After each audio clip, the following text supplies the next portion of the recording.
Tea for 3. Checking the day's schedule, Maud looked forward to meeting her first-time client, Silesia. Her daily prep included the wide variety of tea blends sufficient to the day's demands. Maud called her social events pours. Modeled after the traditional Japanese tea ceremony, she aimed deeper than mere tranquility. Her delicious, blended teas reoriented her clients' views of themselves and the world. She tailored each concoction individually by adding herbs and essential oils. Every ingredient was organic and non-toxic. Of course, it was all legal. Maud acquired her skill by studying under a Peruvian shaman for a decade. Her second scheduled client called himself Ted, not his real name. Maud hadn't met him, but she knew him well. A columnist at the local newspaper, he was her most strident critic. Maud intended to reorient Ted's views, good and hard. Ted and other critics claimed Maud ran a cult. She scoffed at such descriptions. They've obviously never attended my tea parties. Clients choose to return. They're not compelled. She maintained a low public profile. Finding self-promotion distasteful, Maud didn't advertise. She didn't need to. Word of mouth brought most of her clients seeking relief from a life out of balance. They generally left happy. Critics wondered why no one in City Hall cared to lift her veil of secrecy. Maud dismissed rumors, claiming she was a close confidant of politicians and society mavens. Maud admitted to modifying the tea ceremony into something unique. Her pours were for anyone seeking to rebalance. The pours logo was a modified yin-yang symbol, depicted as floating within the bowl of a bamboo spoon. She didn't tell fortunes, wasn't a guru, and didn't run a seance. Nor was she a matchmaker, though some had found love after meeting through her. That was serendipity at play, not Maud. Maud also adamantly rejected the term therapist. She firmly rejected suggestions her pours were a form of group therapy. She abhorred insinuations that she practiced without a license. As the appointed time for this day's pour approached, Maud prepared a special tea for Ted. Not knowing Silesia's needs and temperament, she waited. Her standard blends would do until she knew more. Maud resisted temptation regarding Ted. Poison was an option to which she refused to stoop. But she had prepared something special for him. Maud was confident that when Ted left the pour, his attitude would be radically different from the one he brought. With a few minutes before the pour, Maud sat in silence, with her hands folded. The bell rang. Maud opened the door to Silesia, wearing a short, strapless sundress and a broad-brimmed straw hat. Silesia thrust out her hand. "Maud? Yes, welcome to my pour." Maud waved her in and saw Ted coming up the walk in a suit and tie. She introduced herself and led them to the dedicated pour room. Silesia talked rapidly.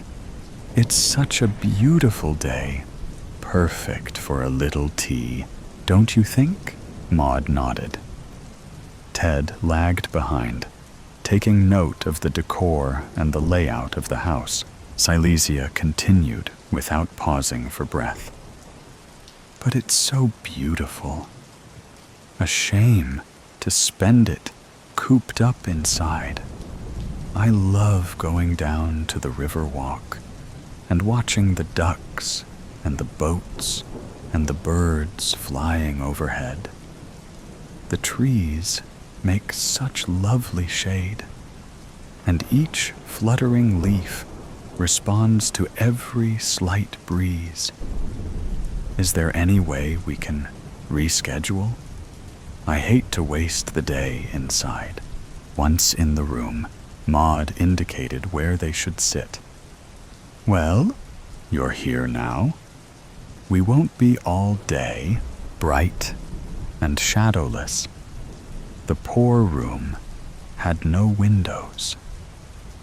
No pictures adorned the walls, which had climbing vines painted on them.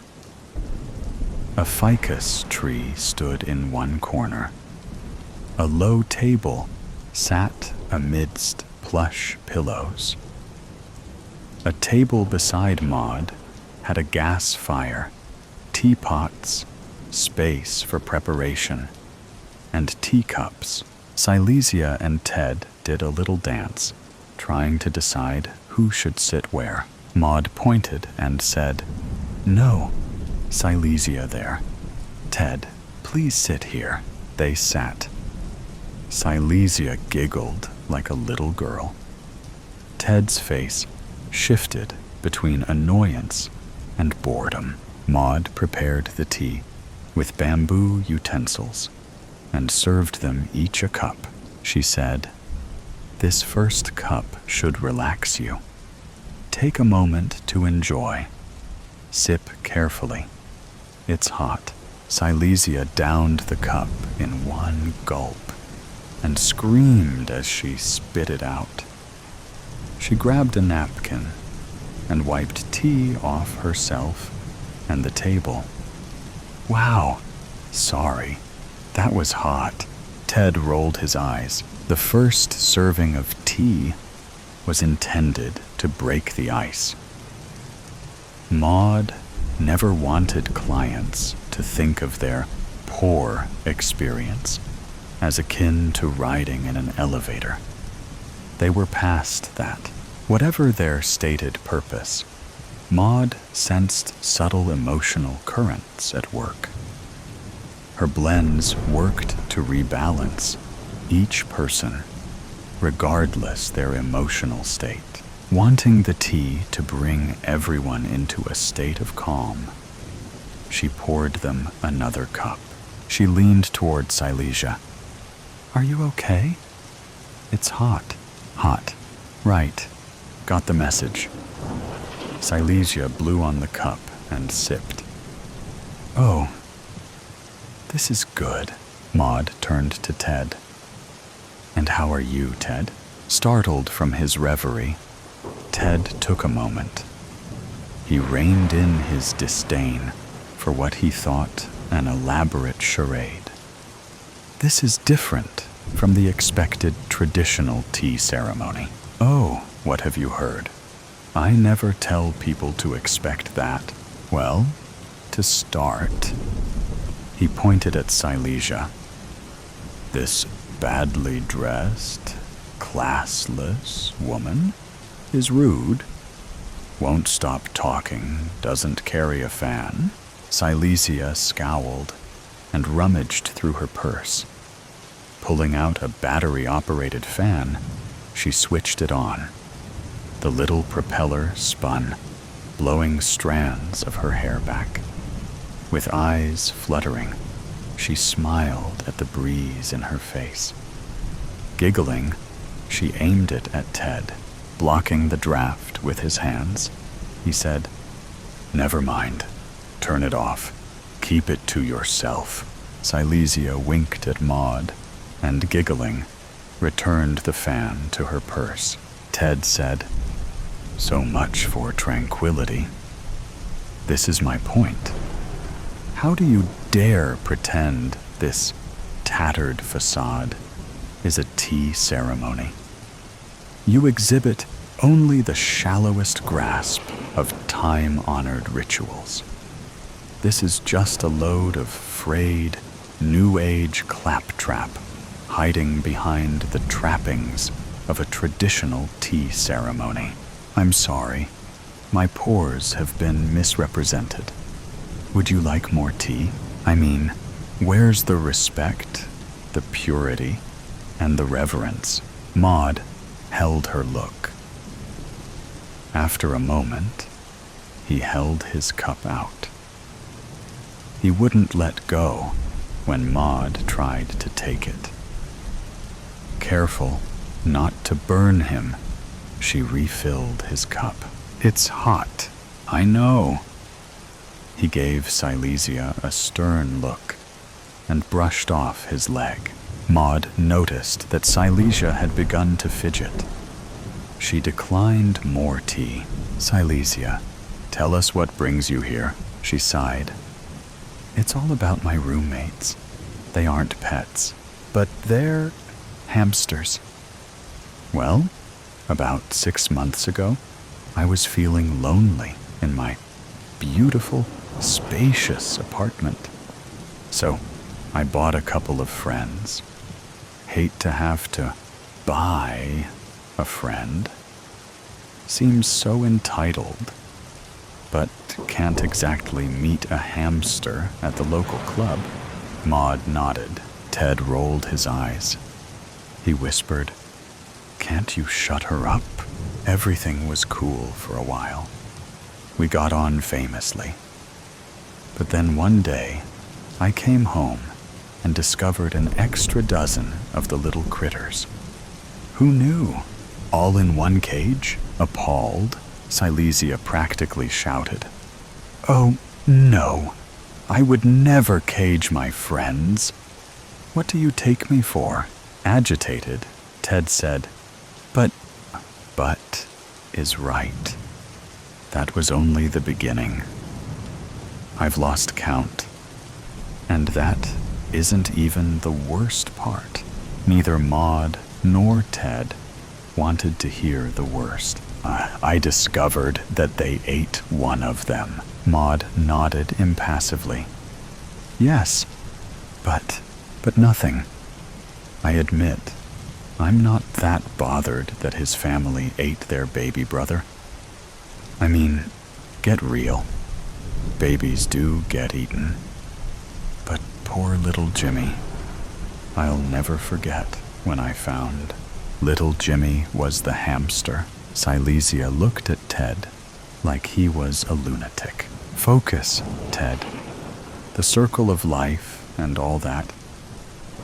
I miss him. And Maud said, yes, I cannot get over. She dabbed her eyes with a napkin. Maud and Ted leaned in. After everything I did, just can't believe that they ate meat. Ted feigned a coughing fit to cover his laughter. Silesia waited for it to subside. I mean, what did I do wrong? How could they? Didn't I raise them right? You know, to be vegetarian. I thought they were. I didn't skimp in sympathy. Maud touched Silesia's right hand. She covered Maud's with her left. Maud placed her free hand on top of Silesia's. Misty-eyed, they turned to Ted. He said, "Looks like you're first at bat, Maud." They didn't understand.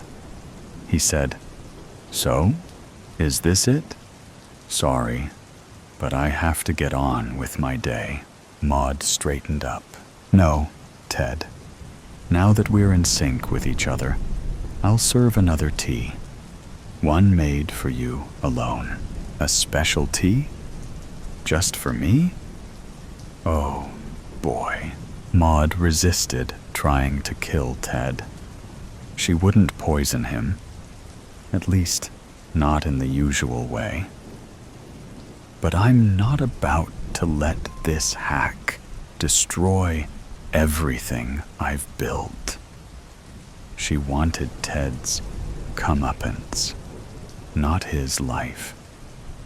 This potion would take his words, silence him, at least for a few days. He said, "So what's in this special tea?" "Hold the cyanide." Only he laughed. Maud said, "I can't reveal my secret recipe, but it contains a mixture of frankincense, sandalwood, ylang ylang, rose, pepperum. I could go on. You get the idea." Ted and Silesia were awed at the complexities of Maud's preparations, and Silesia, don't feel left out. "I've also designed a special blend for you." They sat expectantly. Maud poured Ted's tea from a pot she'd set aside and handed him the small porcelain cup. He reached out, but stopped. Putting his hand up, he shook his head. "No thanks. The cup is chipped. I'll pass." Maud recovered. "You don't understand, Ted. It's not a chip. Only an irregularity in the glaze. These rare cups are highly prized, eagerly sought for." Ted couldn't care less. Silesia watched, fascinated.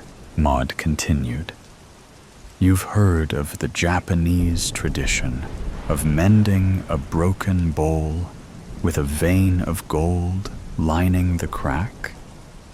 This is similar," Silesia said. "Oh, don't waste it. Give it to me." She reached out, "But it wasn't made for you. It's Ted's. Don't worry. I'll manage. It sounds delicious." This had never happened before. And this tea was pivotal to Maud's plan. She said, "If you insist." Ted said, "We all do." Silesia took Ted's cup, sipped, and smiled. Beginning to speak, she stopped and could only say, "More?" Not used to losing control, Maud refreshed Silesia's cup. Ted smiled at Silesia. "Ah, miss, the power of the well-chosen word." Silesia nodded, but could say nothing. Ted turned to Maud and said, "Good. You shut her up. At last." "I'll have some too," Maud said. "Yes, you need something. I can't have you go thirsty." Deftly switching pots, she poured him a cup of calming tea. They each smiled as he took the cup. He raised it in a mock toast and sipped. "Wow, that's delicious." He loosened his tie. "Maybe you sensed this, Maud, with your acute observational powers. I need to tell you. I write a column at the paper. Commentary, reviews, opinions on the world at large." He leaned forward and took Maud's hand. "I am happy to say you've earned yourself a glowing review." Maud replied, "Ted? You? A writer?" "I had no idea." She refilled his cup with tea, promoting a positive attitude. Go with the flow, she thought. Silesia remained silent. Ted waxed poetic. Tranquility reigned. Those eyes of mine. The machine beeped, boiled and seethed. I pressed the button, and water leaked, filling the cup to its brim. A cup of coffee, pure. I opened the window wide, letting the breeze tingle the fuzz on my nape. Sat beneath it, picked up the cigarette from the ashtray that had burned lonely for so long that the ash stretched from its tip almost to the cotton, forming a bridge undisturbed by its weight. I shook it off and pulled on it. The taste of burned butt dominated the tobacco tang. The coffee cleansed it. Drops from the drizzle intruded on my domicile, enhancing the soothing effect of the wind on the dots they marred. The sun had tucked tail and crept behind clouds. Rest, the doctor had prescribed. Nerves, stretched thin, throbbed in harmony with the rain. Oh, the rain. How could I, Doc? The weather called my name. I donned my shoes and jacket, closed the door, strode down the stairs to the streets. The slabs of cement towered over, reaching for the skies. The drops welcomed me, painting me gently. A ball snuck in, got trapped between my eyes and glasses, while the rest rained down like arrows on a battlefield. People buzzed up and around, busy little bees. Yet, however or whomever I tried to peek at, all that I managed to see was but a blur, mangled by the shower, by the rain, by its tears. They paved a path for themselves, dug ruts on my glasses. My vision failed to pierce. I trailed what I assumed to be their tracks. When one's feet made space for themselves on the puddles as they stepped, and left it vacant when they departed, that's when the ensuing spot got filled with water. It created a momentary footstep. That's what I followed. A fleeting moment, along the restless ponds, vibrating in seclusion from one another. The vista of concrete proved inescapable. For the moment, the puddles were left undisturbed. That's what they showed. A reflection of gray, hubs of broken dreams. The vehicles behaved strangely under the rain. They too beeped, stalled, and buzzed around. The path led me along the blocks, passing from one street to the other. The vistas remained the same. Were they copies of one another? Or was I stuck in place? I lifted my head and flicked the flock of drops off my locks. That was the third bus stop that I approached. The carrier reloaded, its travelers hurrying outside with new ones coming on board. To avoid the crowd, I lingered in my gait, pulled out my pack, and plucked a treat. The way it nested on my lips brought a moment of respite. The lighter struggled, producing sparks, again and again. Yet no flame. The rain dampened both. The bus drove off. I continued my journey with no obstacles in sight, threading the many tracks left behind. Need a light? A question asked from beneath the canopy of the stop. The mess on my glasses had turned to a layer, a coat of mist, a mush of hair, clothes, legs, and arms, and a lighter lit with a gray-washed flame. I crouched, touched the light, and tasted the smoke. pulled my head back into the rain. What? You'll just leave? The tender voice continued, anchoring me on the dock. I pondered. Was one cigarette enough? No. I towed 2 butts out of their home and returned the gesture. My glasses slid as I crouched, parked on the peaking bone of my nose. The clouds had slid too, allowing the sun to shoot its beams on the glass walls of the bus stop. Their pallid reflection blinded me, but I felt the pack lighten. The person lagged, suggesting hesitation. Disturbed by the sudden change in the weather, I looked back at the sun, but it was no more. Thicker clouds had settled in. The rain was picking up heat. Don't miss the next one. If you wish to avoid the deluge, that is, I said, stowing the pack into my pocket. The hymning tone concealed a plea behind my ear, maybe one of attention or of interaction. Entertaining these ideas had brought me here, so I failed to see a reason for another attempt. My surroundings grew tired, a waterlogged world crying in its stead. Steps continued. The rain poured. The worse it got, the fewer people brooded. How did I end up here, I wondered, amid this city, amid the crosses of colorless walls, and amid the faceless people? How far had I wandered? How long it had been?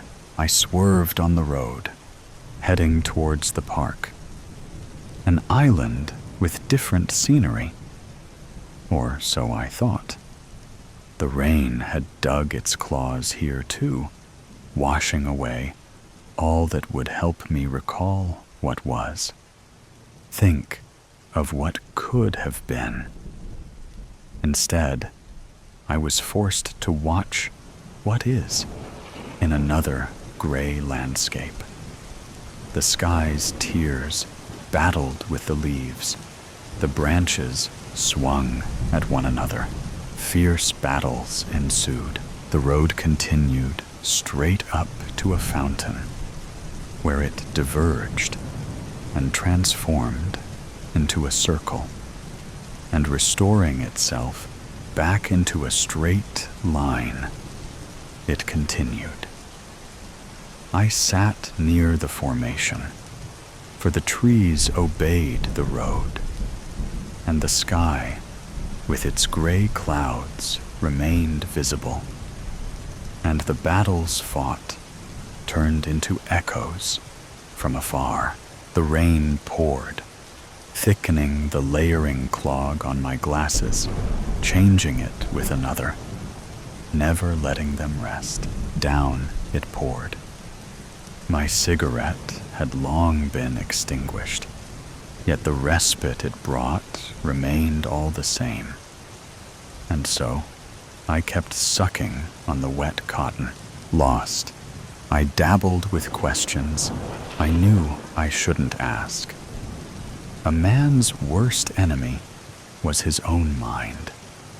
I had hoped for the rain to wash away the colors of my brain too, but they remained, blinking ever so often, showing me what was. My clothes heavy, burdened with the rain, pulled me down on the bench. My hair, too, wet, as if splashed on my scalp. I bit the butt with my teeth and looked above, to the soaring skies. My eyes were protected, so I didn't flinch. Instead, I enjoyed the moment of rain, enjoyed the moment of solitude, the moment of respite. The rivers ran, the fountain spat, and the clouds rumbled. I remained. For how long could I remain? For how long would I? My legs pulled in pain, and noise had settled at the bottom of my feet, a numbing pump. My head ached. I pulled on my dimmed cigarette. In this park, I had hoped to encounter a spark of life.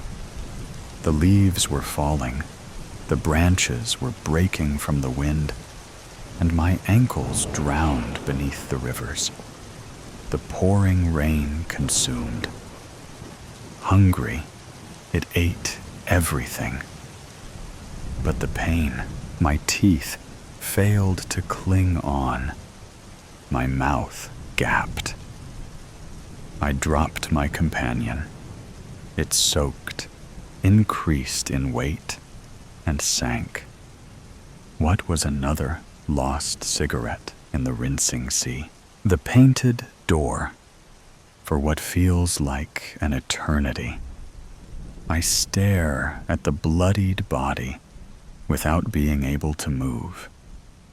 It's sprawled at my feet, limbs flung wide open, limp, each arm and leg pointing in a different direction on the filthy cobblestone ground of the tiny, walled, dark, and abandoned courtyard. Above us, the moonlight and the sparks of stars flicker behind white clouds that slice through a deep blue sky, like ghost ships crossing distant, uncharted seas. The layers of mythical creatures and fearsome leviathans. With my free hand, I grope blindly at my own stomach, applying pressure to the wounds, the deep cuts that tore through flesh and muscles during the fight. Warm, dark blood gushes between my fingers, trickling down my arm, soaking the inner sleeve of my shirt and jacket. A lantern shines through the fogged glass of a third-floor window in the adjacent building. I run and hide, crouching behind a bush. Clenching my teeth, I stifle a groan. "Who's there?" demands the gruff, weathered voice of an old man. Through the tangle of leaves, cloaked in shadows, I watch him. He wears a long, white cotton nightgown and a matching cap. One hand holds the open window, while the other grips the lit lantern. He squints and scans the courtyard, fixing his gaze on the body. Hey, you degenerate drunkard. Go die somewhere else, Satan. Shoo, shoo.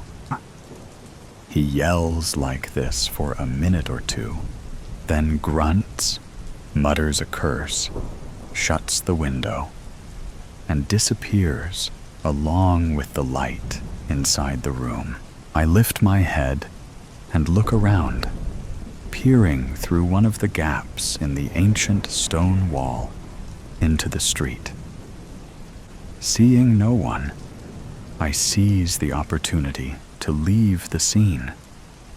I rise, pull myself over the wall, and slip into the narrow, winding cobblestone streets. I try to move quickly, but quietly. I fail at both. The wound slows me down, saps my strength, the precision of my movements, and wherever I pass, I catch the attention of horses tied to posts or hitched to carriages, and dogs guarding gardens and courtyards. The former neigh and snort. The latter bark, bare their teeth, and growl behind fences, stone walls, or the iron bars of gates. The streets are deserted, except for the animals, silent save for their sounds, the gusts of wind, the rustling of leaves, the creak of hinges on lonely shop, and tavern signs swaying in the dim light. Of the lanterns hanging from sparsely spaced posts along the paths, only a few remain lit. I regret coming on foot, but at the same time, I know I had no choice. I couldn't risk having the coachman as a witness, and driving my own carriage alone would have raised too many suspicions. A rider draws far more attention than a man on foot. A man can move unnoticed, can hide at the first sign of danger, can leap over walls and slip through courtyards unseen, can climb walls and travel across rooftops. After a while, I stop feeling my legs, stop perceiving their movement. Despite my thick, fine clothes, I feel a terrible cold creeping up my spine, stabbing beneath my ribs, filling my chest and guts with dread. I collapse on my knees beside a wall and sit with my back against it in a dark alley, sheltered by shadows, trash, and foul smells. Just a minute, I think. I only need a minute. If I allow myself 1 or 100, I can't say. But I wake startled when the clamor of sirens and bells reaches my ears. I've been discovered. They're after me. I bury the fingers of my free hand in the crevices of the wall, between the stones, and pull myself back onto my feet. I resume dragging myself forward, attempting to run. I stagger in zigzags, stumble and nearly fall, collide with posts, carriages, empty stakes, and walls, yet press on, one street at a time and one turn at a time, choosing the most crooked and darkest paths, cutting through back alleys, narrow lanes, and forgotten open courtyards. The dreadful symphony of the pursuit never seems far, but also doesn't gain on me as much as I fear. It follows me closely, always keeping the same distance, as if it were holding back for now. It is a macabre, inhuman sound, seemingly coming from nowhere and everywhere at once. I am about to turn a corner when I see the light, unlike any other I have ever encountered. It is not yellow or orange like the light of fire or lanterns. It is white, pulsating, alive, like sunlight itself. I stop, leaning against the wall of a building, mesmerized. The light crawls over the cobblestones like a living thing, formless and boundless. As it approaches, the colors of the lanterns, the animals, the stones, the ground, the walls, everything it is about to touch, fade away.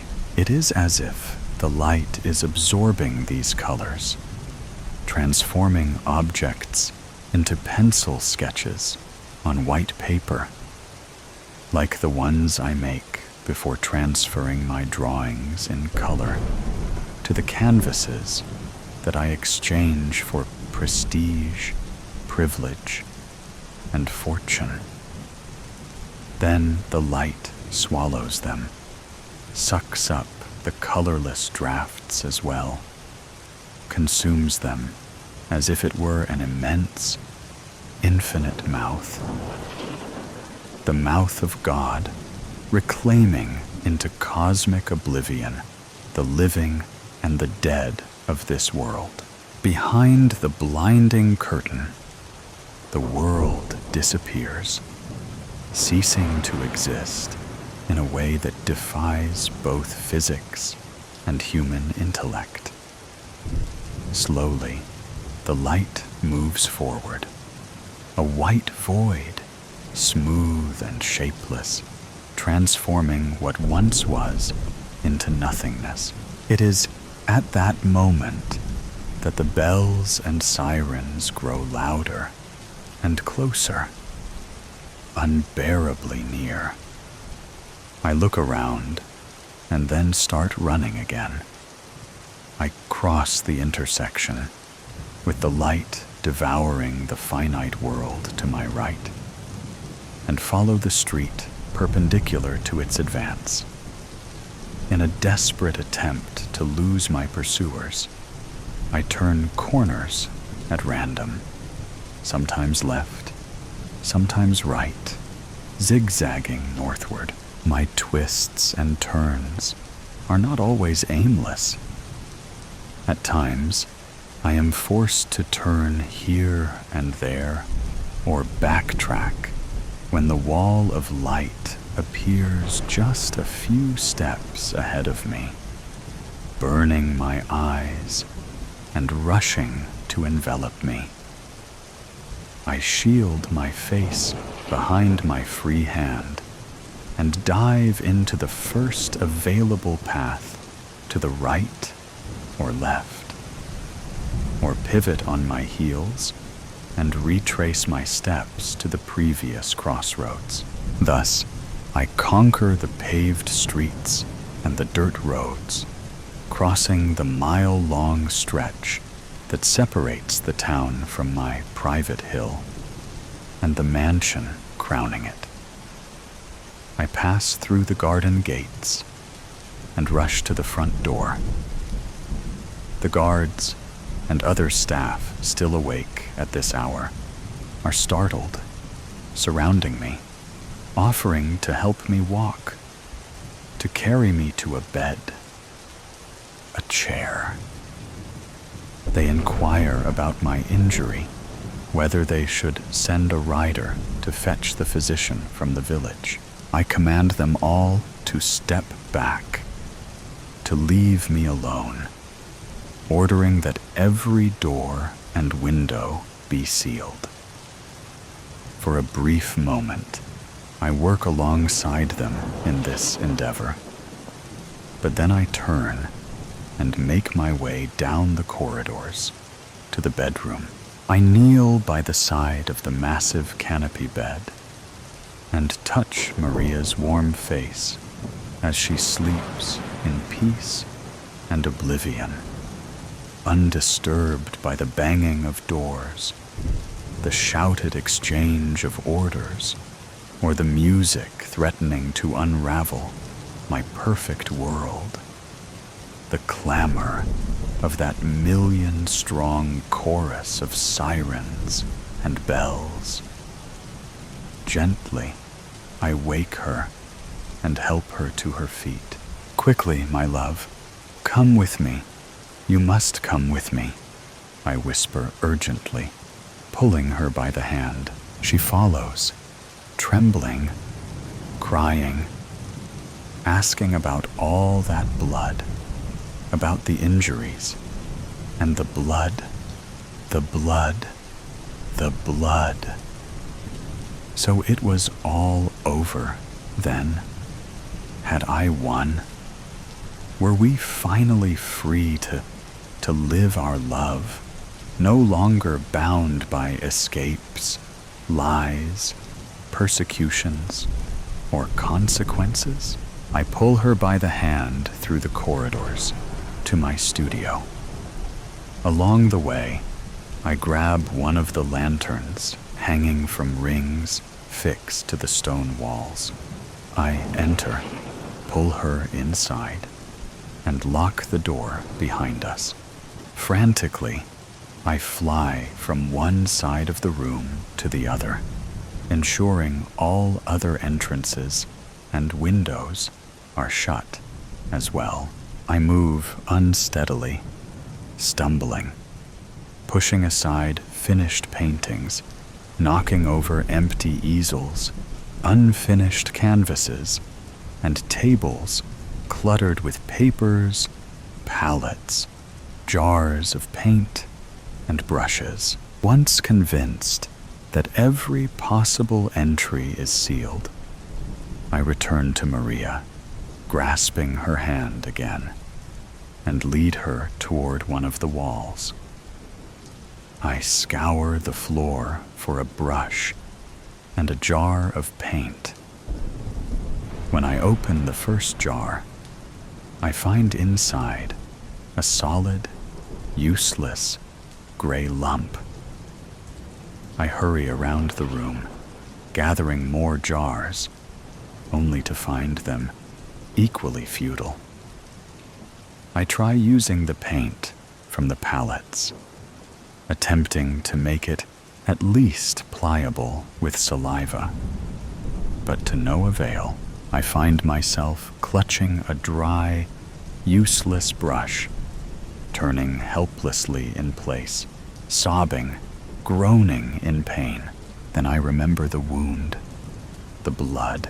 I return to the wall, grip, trembling, inconsolable and bewildered Maria's hand. Dip the brush into my own wound, pulling it out with bristles drenched in blood, dripping red. Together, we approach the wall, and I begin to work. The bells and sirens grow ever closer, unbearably close, now just outside the corridor, sounding in neighboring rooms. With desperate and vigorous strokes, I paint a door, a doorknob, our only escape route. In my mind, I paint on the other side the perfect world, the perfect life, the happy ending we deserve. I squeeze Maria's hand a little tighter. I let the brush slip from my sticky, blood-soaked fingers, falling with a muffled thud beneath the cacophony of sirens and bells. I close my eyes and take a deep breath. With my free hand, I reach toward the doorknob and grasp. Nothing. No, no, no, this can't be. I open my eyes and try again, this time keeping them wide open. Around us, the bells and sirens engulf the world, drowning out every other sound and voice. I try to scream, but no sound comes out. I look around, over my shoulder.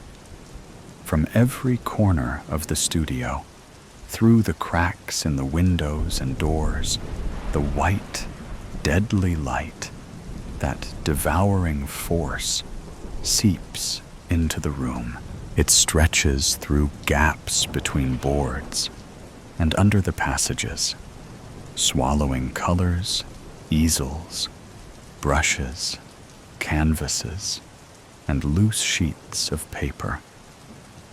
I turn to Maria for one last embrace, but there is no time to know if the movement is completed or if the light is faster, extinguishing us before our farewell can come to fruition. I wake up with my head pounding, the bells and sirens exploding within my temples, and then The music begins to make sense. It sounds familiar, and I realize it is not composed of actual bells or sirens. Blindly, I stretch my arm to the side, fumbling for my phone on the nightstand, and turn off the alarm. I squint at the blinding white light of the sun streaming through the window of my small room at the foot of my bed. Instinctively, still shrouded in the fog of dreams, I touch my stomach, searching for wounds, only to find it unscathed. Afterward, I get up, wait for the occupant of room 23 to finish their shower, take mine, get dressed, fill my travel mug with coffee in the kitchen on the ground floor of the pension, and rush to the bus stop a block away. Exactly at 7:45 a.m., I knock on the side door of the cafe where I work, located in the food court on the second floor of the Central Mall. William, the grumpy and bald manager, lets me in with a scowl and a grunt. I promptly put on my apron over my uniform, wear my cap, and take up my position. By 8:00 a.m., we are open and running full steam. At 8:17 a.m., Maria arrives. My sweet, small, slender, blonde, and gentle Maria with blue eyes. It's Thursday, and as usual, she is accompanied by her husband. He looks different in 21st century clothes, free of blood, with both eyes intact and without fatal gashes across his neck. They hold hands as they stand in line. At 8:22 a.m., they are in front of me, smiling and politely placing their order while they speak and smile, and I absent-mindedly jot down their requests. I see through the space between their bodies and heads, across the food court, into the art studio on the other side. At once, even from that distance, my eyes find the painting that captivated me 3 days ago. Among the dozens of canvases and easels displayed in the windows, a couple holding hands before a door painted on a wall. The man, clearly a celebrated artist from the 18th or 19th century, still clutching a brush wet with paint. And the door. That door. That door. And that freedom. And that door. And suddenly, they could go anywhere they wanted to, could love each other and be happy wherever they pleased, as much as their hearts desired, in any place they chose, and nothing else could follow them. Not through that door. Nothing beyond them would be able to cross it. Certainly, nothing bad or evil. I finish jotting down their order. We exchange pleasantries, and the couple turns their back on me. Maria turns her back on me, taking a seat at one of the tables with her husband. The two share a brief kiss, a tender smile. Clearing my throat, I call out in a loud and steady voice, "Next!" And the line moves, and life goes on around here. When the world went gray prologue, joy, happiness, life, creation. the spark of beginning, the heartbeat of Earth itself, the endless manifestation of color and beauty and light, blossoming, growing, unfurling into something infinite. And then, one day, nothing.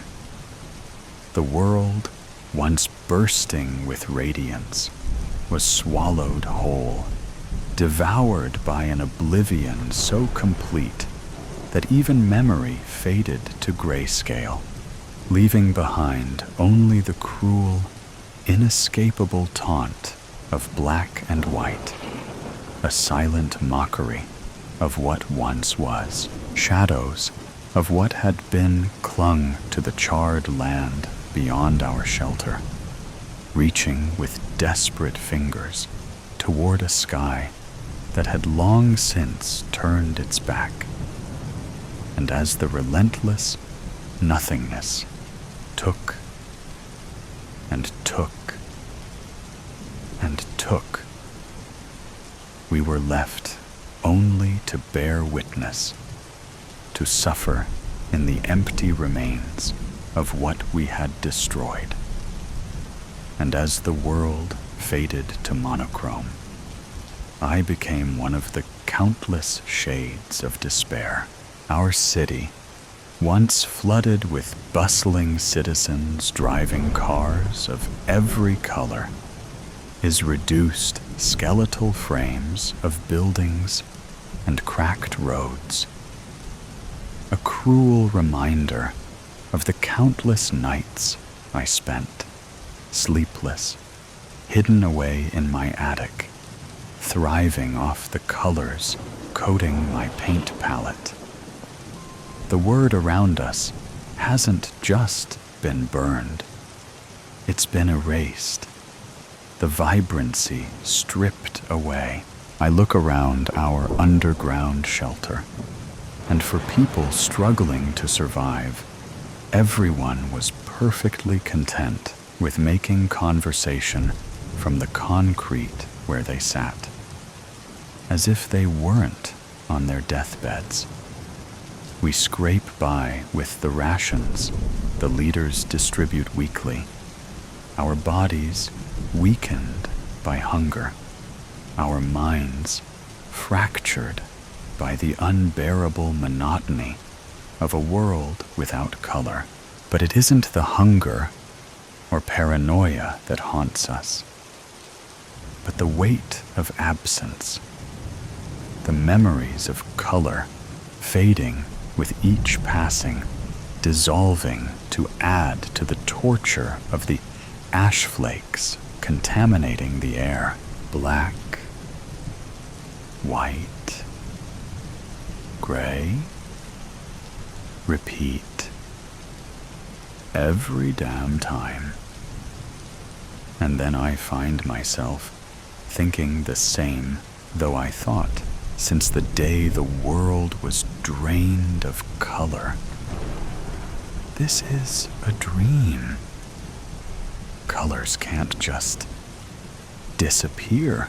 And yet, here we were in this mere sketch of what was a vast land that stretched on through the remains of the nuclear tragedy, colored in shades of ash and bone, where nothing grows and nothing dares to blossom. For now, I resort to my only escape, my eyelids suddenly feeling too heavy, my mind too weary. Symptoms we've long since accepted as the norm, and allow myself to relax against the concrete wall. Part 1. Rations are low. Too low. A small group of us was sent into the depths of our despair to scrounge together enough food to ensure our, at the least, survival. Survival doesn't always grace the entirety of our measly society. and it's unfortunate. But death, even at 17, is not an unfamiliar fate. I look out into the rubble, finally lifting my eyes from my sneakered feet for the first time since they stepped beyond the shelter's entrance. The land is silent. The only sound, the crunching of boots landing against who knows what, and the whipping wind nipped at my skin, scattering my once auburn-streaked hair across the back of my jacket. Black, white, gray, rep. A gleam catches my eye. We're at the edge of the ruins. That's impossible. My feet are already betraying me, already venturing closer to this foreign feeling of freedom. 5 years ago was the last time I was graced with the presence of color. 5 years since the bombs. 5 years since this world was diminished to a mere grayscale. 5 years. For color to still exist would be out of the question. I track the glistening spark of hope, forcing my eyes to stay open, forcing my feet one in front of the other until, where'd it go? I blink. Scanning the scene, my eyes dart frantically from each piece of Colorly's scrap to the next. Come on. Come on. Come, nothing. The unmistakable feeling of wilted grass prickles at my knees as they hit the ground where it was. The hope of color in an achromatic world slipped through my hoary fingers like sand slipping through the grasp of the ocean's spray continuously. Elara? Sienna, one of the other young scavengers asked, kneeling down in front of me. You okay? I blink back tears I didn't know were welling, forcing composure I don't have, even as I feel the feather-light touch of Sienna's hand on my shoulder. I know I can tell Sienna the truth. She did take me in after the bombs killed my parents, but to burden her would be to break myself in the process. Yeah, my voice is breathy, as if I'm questioning my own answer, while letting the first one that comes to mind slip past my lips. If anyone is going to believe me, it's going to be her. She is the only family I have left, after all. I thought I saw color. Sienna's muted, but still striking. Once blue eyes go wide, clawing to clench onto the sliver of hope and clinging onto it like a lifeline. Anything, everything. She leans closer, the shoulder-length, ashy hue filling her head, now slipping past her ear. If anyone can find it, it's you. She said it like it was the easiest thing in the world. But that was just the way Sienna made everything seem. Easy.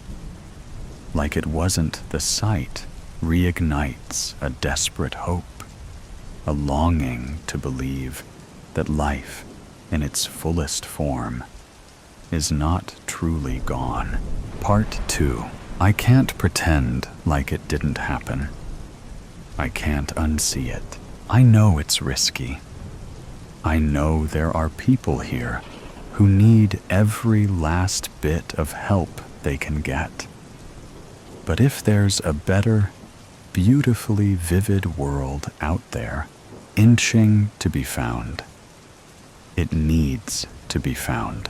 So here I am, in the thick, inky embrace of the dead of night, my fingers curling tightly around the worn, chilled rungs of the ladder that stretches upward like a fragile, rust-bitten bridge to a world I have long since sworn, with every fiber of my being, to unravel, to tear apart piece by piece, if that's what it takes, all in pursuit of that elusive, flickering glint, something small, something distant, something that once dared to catch and hold the fleeting light of a bleached and weary sun. Because if there is one truth I refuse to let slip through the cracks of time, it is that color, in all its wild, untamed brilliance, is not just an indulgence, not merely an ornament to be admired from afar, but a necessity, a lifeblood that the world not only craves, but deserves to be drenched in, to be wholly consumed by. And if it is within my grasp to bring it back, to pry it from the hands of whatever force dares to smother it, then I will chase it, seize it, and deliver it without hesitation, no matter the cost. Singed, sealed, delivered. Address: a monochrome world once called Earth. Surrounded by rubble, I step out into the spotted sky and let the chill of a rare wind smack me right in the face, a stark contrast to the warmth seeping across my chest. I shake my head at myself and how I utterly disregarded the warnings of the other survivors, and so effortlessly snuck out of the security of our shelter into the wasteland. So eagerly I glance around the land stretched out before me, waste crowding the ground and ashes polluting the air. And I swear the hues of gray, now illuminated by stars and a moon, that appeared as dots and a waning semicircle, were darker than black, everything meshing with the ink-stained sky. I will find it. I'll find it, if it kills me. I will. Then, just beyond the endless stretch of night, a shimmer, the faintest trace of warmth against the cold monotony. It's real, I murmur, though no one is around to overhear. It has to be. Part 3. I walk for hours, and it still feels like I've gone nowhere. I'm still surrounded by the gray void, still surrounded by remains of a better life, and still with the shimmering speck of hope before me, not stopping. The landscape is an endless graveyard of the past. Twisted steel, collapsed buildings, and roads that crack beneath my feet stretch on like the bones of a forgotten civilization. Everything is still. No birds cry overhead, no wind whispers through trees, because there are no trees left to whisper through. The silence is heavy, pressing against me like the weight of the sky itself. I huff, pressing my back against a crumbling door, not bothering to look at the house, but rather the swing set across the road, peering intently as it swings back and forth in the stillness of night, moved by something unseen. Perhaps the ghost of the child who cherished it. A sigh slips past my lips at the tempting offer of sleep, but refusing to give in quiet yet, I push my weight forward. My feet drag, weighing me down. Black, white, great repeat. It's infuriating that I can't close the distance between me and my last hope of color. My eyes snag on a reflection in the road. My pace quickens. My footfalls echo in the empty, colorless world as I near the glinting surface. A mirror, cracked, dirt-speckled, abandoned in the middle of the road, like it doesn't belong. Like nothing belongs, I slow, breathing hard. My reflection stares back at me, distorted by the fractures spider-webbing across the glass. The same dull world is behind me, the same lifeless sky above. But beneath me, just beyond the cracks, something else, green, my breath catches. A patch of grass, impossibly vivid, bleeding through the reflection, as if it exists in another world, as if it's real, somewhere, somehow. I step forward, heart pounding, kneeling at the mirror's edge. My fingers hover over the glass. The colors look too bright, too alive, like they'd burn if I touched them. But I don't hesitate. I kick the mirror. It shatters under my heel with a sharp, crystalline crack. Splinters of glass scatter across the road, glinting like stars in the empty light. I brace myself for something, anything, a shift in the air, a tremor in the ground, a door opening where there was none before. But when I look down, the green is gone, just shards of broken glass, catching the darkened sky in their edges.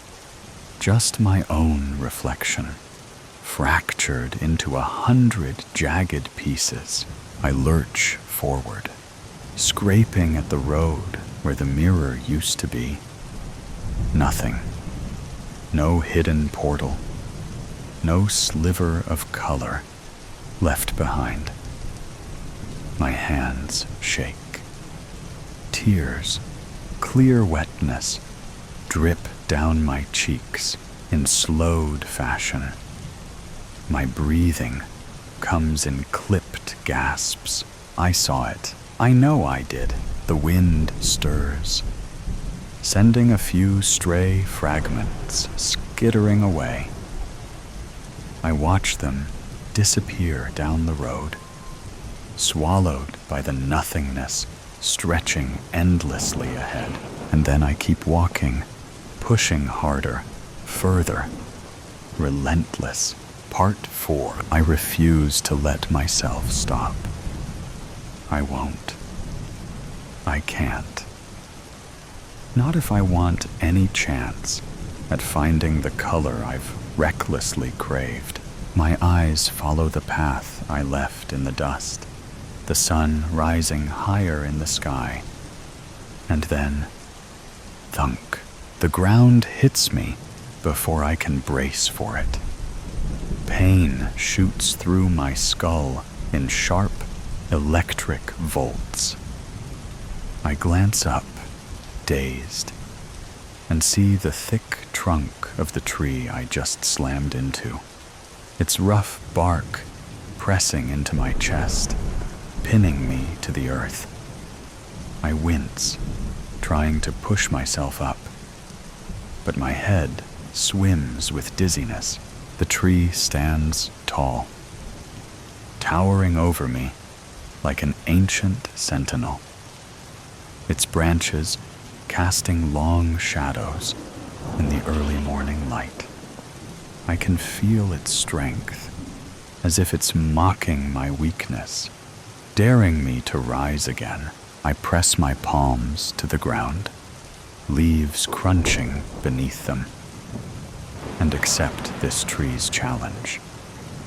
The rough earth presses against my skin, grounding me in this moment, daring me to rise.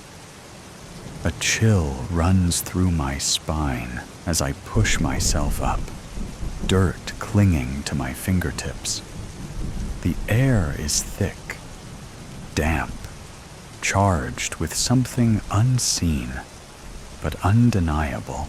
Prepared to confront the tree, I stand to my feet and ball my fists, the tension in my body coiling like a spring.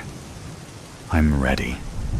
My knuckles tighten, breath steadying, until a sharp, almost imperceptible sting pricks at my palm. Crunch. My hand flattens instinctively, fingers twitching as I feel the sensation spread.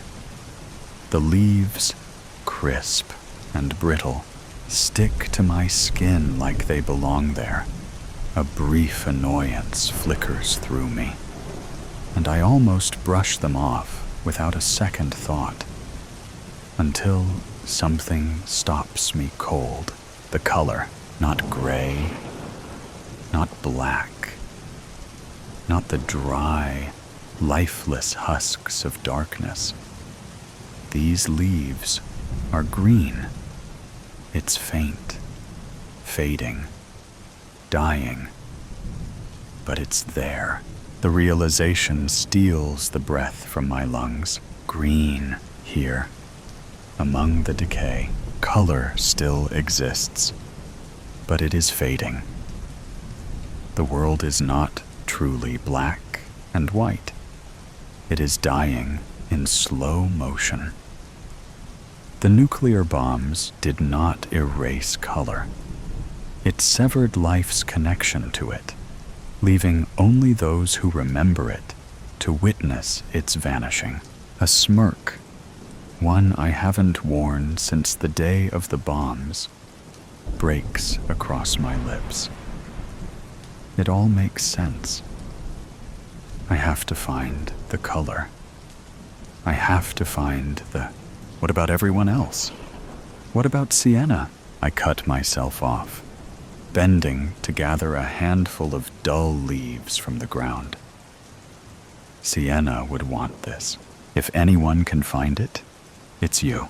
My grip on the leaves tightens, as if I can hold on to her words, onto her, for guidance like I always have, and I intend to do just that. One step for hope, another for faith, 2 steps for a new life, another for Sienna, and then I'm sprinting, not daring to look back. Finn,